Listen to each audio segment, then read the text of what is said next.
বন্ধুরা, আজ আমি ঠাকুর শ্রীরামকৃষ্ণের কিছু অমৃত কথা পাঠ করব। যদি আপনাদের ভালো লেগে থাকে তাহলে আমার চ্যানেলটি আপনারা সাবস্ক্রাইব করে দেবেন। ঠাকুর যখন কাশীপুরের বাগানে ছিলেন সেই সময় স্বামী শারদানন্দের পরলোকগত কনিষ্ঠ সহোদর চারুচন্দ্র চক্রবর্তী একদিন তাহাকে দর্শন করতে সেখানে উপস্থিত হয়েছিলেন। ঠাকুর তাকে দেখে সেদিন বেশ প্রসন্ন হয়েছিলেন এবং কাছে বসিয়ে তাকে নানা রকম কথাবার্তা জিজ্ঞাসা এবং ধর্ম বিষয়ে নানা উপদেশ দিয়েছিলেন। ওই সময় স্বামী শারদানন্দ ওই স্থানে উপস্থিত হলে ঠাকুর তাকে জিজ্ঞাসা করলে, ছেলেটি তোর ভাই? স্বামী শারদানন্দ বললেন, হ্যাঁ, ও আমার ভাই। ঠাকুর বললেন, বেশ ছেলে, তোর চেয়ে এর বুদ্ধি বেশি, দেখি সৎ বুদ্ধি কি অসৎ বুদ্ধি। বলে তাহার দক্ষিণ হাত ঠাকুর নিজের হাতের ওপরে রেখে ওজন করতে করতে পরে বললেন, সৎ বুদ্ধি। বলল কনিষ্ঠকে দেখিয়ে ঠাকুর স্বামী শারদানন্দকে বলছেন, এরও মন সংসারের প্রতি উদাসীন করে ঈশ্বরমুখী করে দেব নাকি, কি বলিস? স্বামী শারদানন্দ বলল, বেশ তো মহাশয়, তাই করুন। ঠাকুর তাহাতে ক্ষণকাল চিন্তা করে বললেন, না থাক, একটাকে নিয়েছি, আর একটাকে নিলে তোর বাপ মা বড় কষ্ট পাবে, এখন আর কাজ নেই। এই বলে ঠাকুর তাহাকে সদ উপদেশ দিয়ে ও কিঞ্চিৎ জলযোগ করে করে সেদিনকার মতো বিদায় করেছিলেন। ঠাকুর বলতেন, নিদ্রা যাবার সময় সকলে নিঃশ্বাস সমানভাবে পড়ে না, ভোগীর একভাবে, ত্যাগীর অন্যভাবে পড়ে থাকে। পুরুষ শরীরের ন্যায় স্ত্রী শরীরের অবয়ব সকলের গঠন প্রকার সম্বন্ধে ঠাকুর অনেক কথা বলতেন এবং উহা লক্ষ্য করে রমণীগণের কতগুলো বলছে, কেউ বিদ্যাশক্তি, আবার ঠাকুর কাউকে বলতেন অবিদ্যাশক্তি নির্দেশ করতেন। বলতেন, ভোজন, নিদ্রা ও ইন্দ্রিয় শক্তি বিদ্যাশক্তিদের স্বভাবত অল্প হয়ে থাকে। স্বামীর সঙ্গে ঈশ্বরের কথা শ্রবণ আলাপ করতে তাহাদের প্রাণে বিশেষ উল্লাস উপস্থিত হয়। উচ্চ আধ্যাত্মিক প্রেরণা প্রদানপূর্বক ইহারা নিজ প্রবৃত্তি ও হীন কাজের হস্ত হতে স্বামীকে রক্ষা করে থাকেন।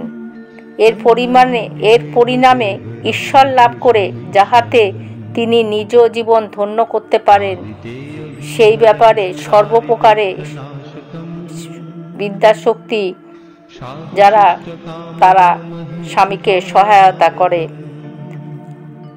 অবিদ্যাশক্তিদের স্বভাব ও কার্য সম্পূর্ণ বিপরীত হয়ে থাকে। আহার, নিদ্রা, শারীরিক সকল ব্যাপার তাহাদের অধিক হইতে দেখা যায় এবং তাহাদের সুখ সম্পাদন ভিন্ন অন্য কোনো বিষয়ে প্রতি যাহাতে মনোনিবেশ না করেন, সেই দিকেই তাদের প্রধান লক্ষ্য। তাদের স্বামী যদি তাদের নিকট পারমার্থিক বিষয়ে আলাপ করতে আসলে অবিদ্যাশক্তি স্ত্রী রুষ্ট ভিন্ন কখনো তুষ্ট হয় না।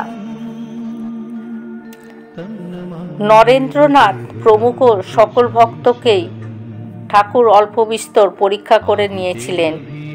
ঐরূপ পরীক্ষাপূর্বক সন্তুষ্ট হয়ে নরেন্দ্রনাথকে একদিন বলেছিলেন, তোর শরীরের সকল স্থানেই সুলক্ষণাকান্ত, কেবল দোষের মধ্যে নিদ্রা যাবার কালে নিঃশ্বাসটা একটু জোরে পড়ে। যোগীরা বলেন, অত জোরে নিঃশ্বাস পড়লে আয়ু স্বল্পায়ু হয়। একদিন ঠাকুর আবার বিদ্যালয় ছাত্রদের উপর বিশেষ কৃপা সর্বদা লক্ষ্য হতো। বলতেন, এদের মন এখনো স্ত্রী, পুত্র, মান, যশের মধ্যে ছড়িয়ে পড়েনি। উপযুক্ত শিক্ষা পেলে এরা সহজেই 16 আনা মন ঈশ্বরে দিতে পারবে। সেই জন্য এদের ভিতরে ধর্মভাব প্রবেশ করে দেবার বিশেষ চেষ্টা ছিল। নানা দৃষ্টান্ত সহায়ে তিনি তাদের পূর্বোক্ত মন প্রকাশ করতেন। ঠাকুর বলতেন, মন সর্ষের পুঁটলির মতো, একবার ছড়িয়ে পড়লে ওর সব দানাগুলো একত্র করা এক প্রকার অসম্ভব। কাঁচা টালির উপরে গরুর খুরের ছাপ পড়লে সহজেই মুছে ফেলা যায়, কিন্তু টালি পোড়াবার পর ওই ছাপ আর তুলে ফেলা যায় না। ওই কারণে সংসার বিদ্ভিজ্ঞ বিদ্যালয়ের ছাত্রদের তিনি বিশেষভাবে প্রশ্ন করে তাদের মনের স্বাভাবিক গতি, প্রবৃত্তি অথবা নিবৃত্তির দিকে তাহা বুঝে নিতেন এবং উপযুক্ত বুঝলে তাহাদের সেই পথে চালিত করতেন। ওইরূপে কথা প্রসঙ্গে নানাভাবে প্রশ্ন করে ব্যক্তিবিশেষের মনের ভাব অবগত হয়ে তিনি ক্ষান্ত থাকতেন না।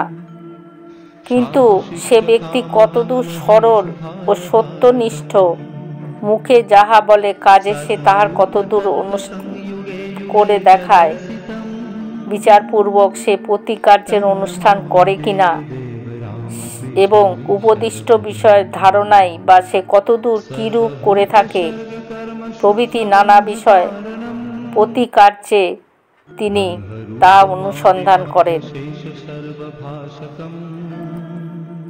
এক জনৈক বালক দক্ষিণেশ্বরে ঠাকুরের সাথে নানা বিষয়ে কথা বলতে বলতে ঠাকুর বলল, এটা কি বল দেখি। ঠাকুর বলল যে, তুই লোকের সামনে আমার মতো উলঙ্গ হয়ে বেড়াতে পারিস? সে বলল, মহাশয়, ঠিক বলতে পারবো না, আপনি আদেশ করলে বস্ত্র ত্যাগ করতে পারি।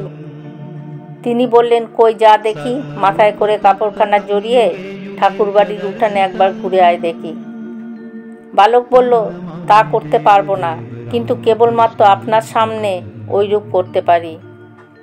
ঠাকুর তাহার কথা শুনে বললেন, ওই কথা আরো অনেকে বলে, তোমার সামনে পরিধানের কাপড় ফেলে দিতে লজ্জা করে না, কিন্তু অপরের সামনে করে।